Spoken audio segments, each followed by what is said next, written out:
good, real estate family? So right now I'm headed to an appointment with a home seller. This person has a lot of properties, but I just want to go over a checklist, what you should do when you're headed to an appointment with a seller.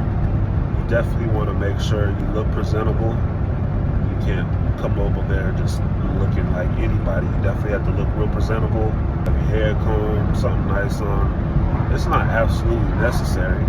We're investors, sometimes we just coming from a job site or whatever, but nonetheless, you just want to be presentable and professional.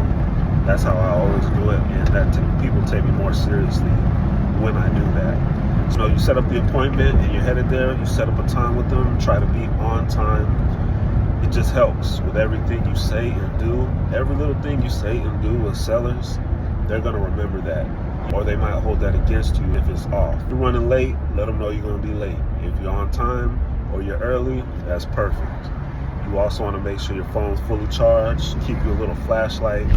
Sometimes I keep an extra pair of shoes if it's a real bad property and I'm going to have to walk through the trenches, you know what I'm saying, on the inside. So you make sure you want to have that available. Also keep a couple of extra contracts with me, paper contracts. Even though I'll usually email it to them, I'll have one on deck. If we have a deal right there, I'm going to have them say, hey, I have my contracts right here. We can just have this signed right now, and I'll shoot it over to the title company in the morning. So that helps also to show just a little professionalism. But you want to speak clearly. You want to remember your comps. Sometimes I like to go a little early to look at the area, drive down a couple of streets in the neighborhood so I can see exactly what's going on in that neighborhood.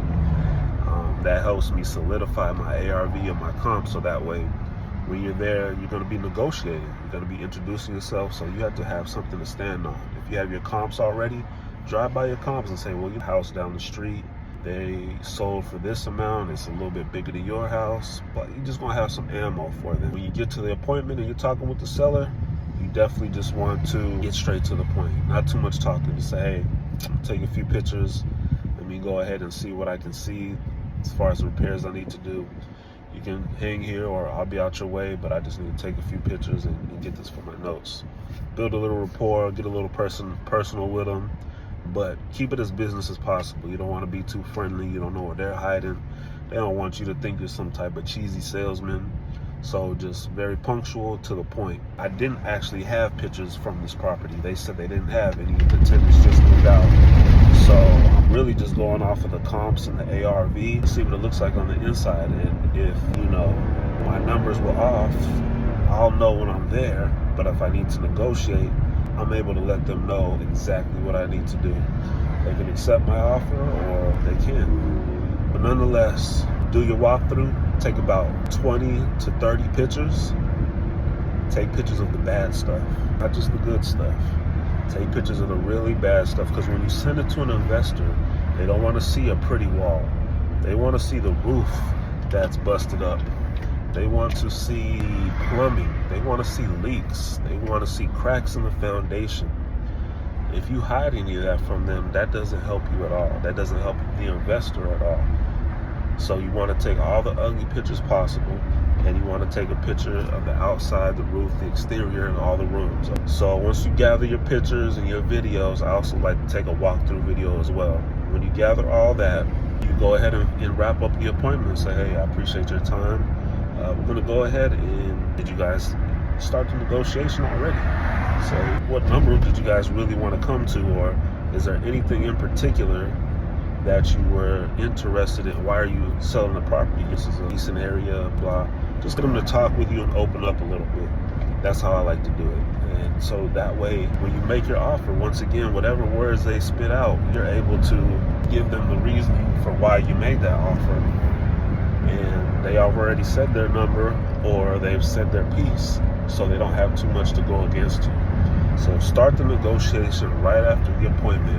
But you also want to let them know, hey, let me finish up my numbers. If they don't say your number, if they say I want $100,000 for the property, the number was $100,000, boom, that's it. You don't need to do anything else.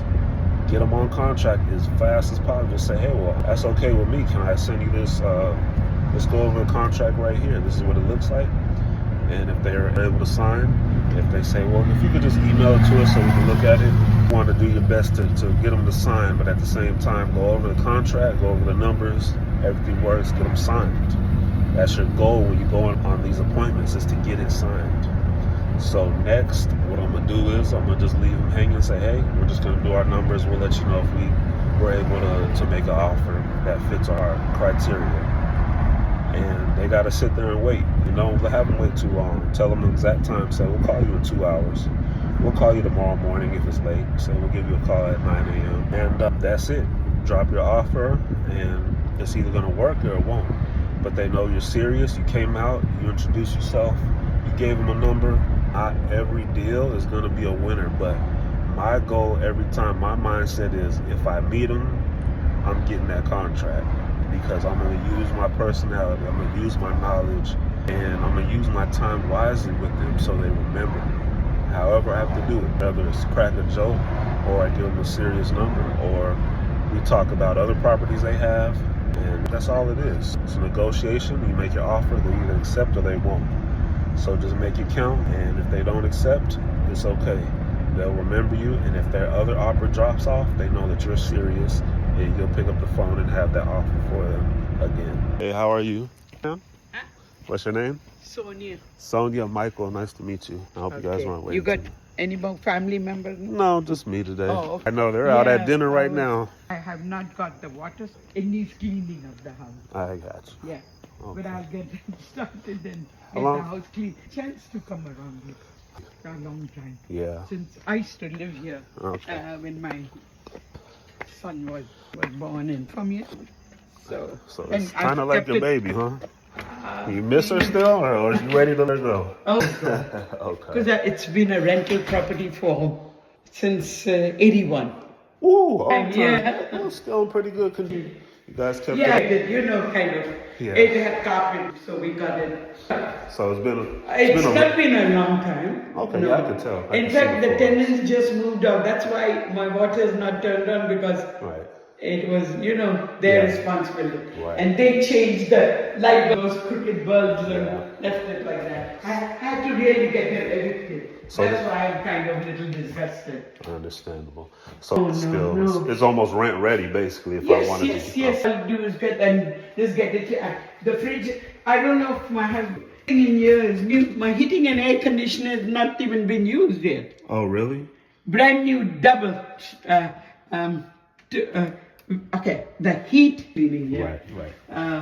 The heat wasn't working. When you move people, you can't just change the heat. You have to change the heat and air. This is, their stuff. Yeah, I'm not that stuff. But anyway, heating and air upstairs, this level, and the top level. Oh, so beautiful. yeah, Okay. and all the appliances. Those vents where the heat and air comes from? Yes. Okay. Yes. Okay, gotcha. And that's deck out there. Entrance to this is area. The den.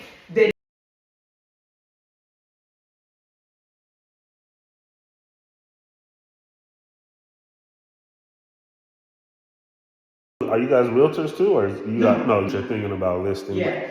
And not sure of the numbers yet. You're gonna look around yourself. Yeah. It's all right. What it sounds. Talk to my contractor a little bit, and then See I'll know my number. But assuming everything's good, I can usually close fairly quickly in cash, because I'm pretty sure you're done as soon as possible, yes, right? Yes, I'd rather get it done. Taxes, because I rent houses at 6,700.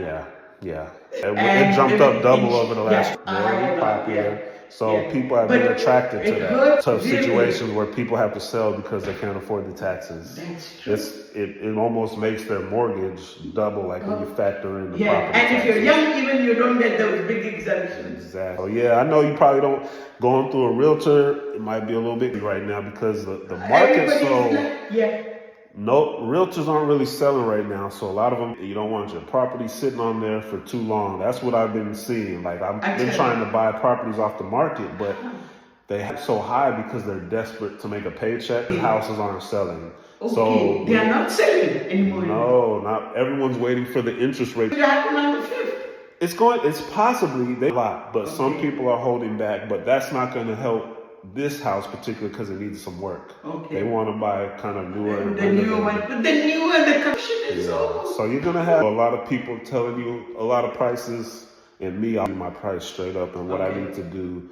And so that way it's easier for you to make a decision. Okay. But just giving you a little heads up because the market's crazy. Yeah. And Lilburn's my main area. But I did one right here on Four Winds, which is like half a mile from here. It's like around it's a house, but a few months ago. And it sold quickly, but we had to go under, just like because what I said. People, so little heads up. Just make sure when you talk with your realtor, you know, hey, this number we want, and we don't want a bunch of back and forth. And you have to be real straight because they're hungry. I've had realtors. I'm just an investor.